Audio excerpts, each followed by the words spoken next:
ابتدا میں یہ بتایا جا رہا ہے کہ 7 اعمال کوئی کر لے تو اللہ اسے جنت کا وارث بنا دے گا. تو 7 قد افلح المؤمنون ایمان الذین هم فی صلاتهم خاشعون. نماز میں خشوع کا مطلب ہے دل اور اعضا دونوں پرسکون. حضرت ابن عباس کا قول ہے قال ابن عباس رکعتان فی تفکر خیر من قیام لیلۃ والقلب صاحن. بہت ہی حسین ریمارک ہے, بہت ہی حسین تبصرہ ہے. کیا فرما رہے کہ سمجھ کر کے دل لگا کر فکر کے ساتھ کوئی 2 رکعت نماز پڑھے تو وہ پوری رات نماز میں قیام سے بہتر ہے جبکہ دل غافل ہو. والقلب صاحن. ایک آدمی ہے 2 رکعت نماز ادا کرتا ہے اور پوری فکر اور پورے غور کے ساتھ پوری دل جمعی کے ساتھ ادا کرتا ہے, تو اس آدمی کی نماز سے بہتر ہے جو پوری رات نماز پڑھتا رہتا ہے اور اس کا دل غافل ہوتا, اس کا دل غافل.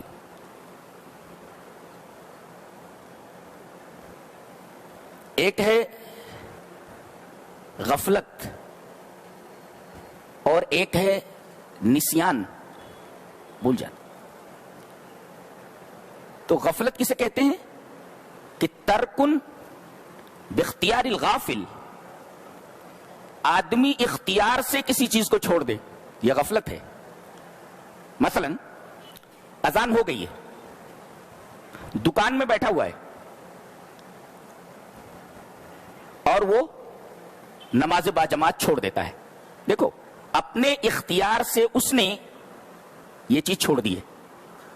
تو ترکن باختیار الغافل, باختیار الانسان, انسان اپنے اختیار سے کسی چیز کو چھوڑ دے. اذان سنی اس نے مگر آیا نہیں, یہ غفلت ہے. اور نسیان کس کو کہتے ہیں؟ ترکن من غیر اختیار الانسان, آدمی کوئی کام چھوڑ دے اور اس میں اس کا اختیار نہ ہو تو اسے نسیان کہتے ہیں. بھول گیا تو بھولنے میں آدمی کا اختیار نہیں رہتا. تو نسیان میں اور غفلت میں فرق سمجھ میں آیا. اور ایک ہوتا ہے سہو. سہو کا مطلب ہوتا ہے اذا ذکرتہ لا یتذکر, جب اسے یاد دلائے تو اسے یاد نہ آئے, یہ سہو ہے. اور سہو کی 2 قسمیں ہیں, سہو فی الشیء, یہ مذموم ہے, یہ سہو فی الشیء, اگر چیز میں سہو ہو جائے تو یہ اچھا ہے, محمود ہے. لیکن سہو عن الشیء یہ مذموم ہے. جیسے کہا گیا فویل للمصلین الذین هم عن صلاتهم ساہون, عن صلاتهم ساہون, سہو عن الشیء. اگر آدمی نماز سے سہو برتتا ہے تو یہ مذموم چیز ہے. لیکن سہو فی الشیء, آدمی پڑھ رہا تھا 4 رکعت پڑھ گیا 5 رکعت, یہ سہو فی الشیء ہے. تو سہو فی الشیء یہ محمود ہے, اس پر سجدے سہو ہے. لیکن سہو عن الشیء یعنی کسی چیز سے سہو, کسی چیز میں سہو, یہ تو محمود ہے, اچھا ہے. لیکن کسی چیز سے سہو یہ مذموم ہے. سمجھ میں آیا؟ ہاں. تو الذین هم فی صلاتهم خاشعون, خشوع کا مطلب یہ ہے کہ بخوف القلب وسکون الجوارح, دل میں اللہ کا خوف ہو اور اعضاء پر سکون ہو. جا رہا ہے تو دیکھ رہا ہوں یہ جو اعضاء پرسکون نہیں ہے تو اسے خشوع حاصل نہیں ہے. اور دل خشوع میں نہیں ہے, کھڑا تو مسجد میں ہے مگر دماغ اس کا دکان میں, دل اس کا دکان میں, تو خشوع نہیں ہے. تو نماز کی روح کیا ہے؟ خشوع. الذین هم فی صلاتهم خاشعون, جو اپنی نماز میں خشوع برتتے ہیں. والذین هم عن اللغو معرضون, یہ تیسری چیز آئی, لغو سے بچتے ہیں, اعراض کرتے ہیں. لغو کسے کہتے ہیں؟ لغو کہتے ہیں ما یتلفظ به الانسان من الفاظ لا فائدۃ فیہ او یعمل عملا لا ثمرۃ لہ. انسان کوئی ایسی بات بولے، ایسے الفاظ منہ سے نکالے جس کا کوئی فائدہ نہ ہو، یہ لغو ہے. یا ایسا کام کرے جس کا کوئی نتیجہ نہ ہو، جس کا کوئی پھل نہ ہو، جس کا کوئی رزلٹ نہ ہو، تو اس عمل کو اور اس قول کو لغو کہتے ہیں. سمجھ میں آیا؟ تو والذین هم عن اللغو معرضون، فلمیں، ڈرامے، سنیما گھروں میں جانا، بازاروں میں بلا وجہ ٹہلنا، یہ ساری چیزیں لغو کے دائرے میں آتی. یہ تیسری چیز ہے. والذین هم للزکاۃ فاعلون، زکات ادا کرتے. والذین هم لفروجہم حافظون، اپنی شرمگاہوں کی حفاظت کرتے ہیں. الا علی ازواجہم، بیوی تک محدود رہتے ہیں.